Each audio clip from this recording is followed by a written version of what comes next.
তোর মনে আছে? আমি তোকে বলছিলাম আমি তোকে পছন্দ করি, শুধু ফ্রেন্ড হিসাবে না, তার থেকে আরো অনেক বেশি পছন্দ করি। বলি নাই? তুই কি ভাবছিস আমি ড্রাঙ্ক হয়ে বলছি? মিন করে বলি নাই একটা কথা? আমি প্রত্যেকটা কথা মিন করে বলছিলাম। তুই আমার কখনো দেখছো শাড়ি পরতে? তোর বার্থডেতে আমি শাড়ি পরছি কেন? আমি তোর জন্য রান্না করছি নিজের হাতে, আমি আমার বাপ মার জন্য কখনো রান্না করি নাই কেন? দিন নাই রাত নাই আমি তোর বাসা নিচে পড়েছিলাম তোরে দেখার জন্য, কত কিছু করছি, তুই বুঝোস না এগুলা? আমি তোর জন্য আমার ভার্সিটির ম্যাডামের কাছে বকা পর্যন্ত শুনছি, আমাকে যা মুখ আসছে তাই বলছে পুরোটা ক্লাসের সামনে, আমি কিচ্ছু বলি নাই, কারণ তুই ছিলি, তোর কারণে বলছে ঠিক আছে it's okay because I love you.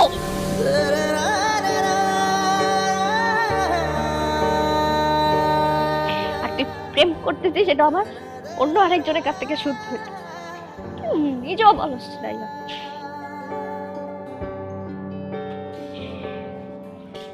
তুই যা, তুই আর আসবে না এখানে। তাহলে সত্যিটা তুই বল। আমি আসলে কোনো প্রেম করতেছি না দোস্ত। মিথ্যা বলবি না একদম আমার। তুই আর কোনোদিন যদি এখানে আসোস তুই আমার মরা মুখ দেখবি। তুই যা এখান থেকে, আর কোনোদিন আসবি না, আর কখন আসবি না।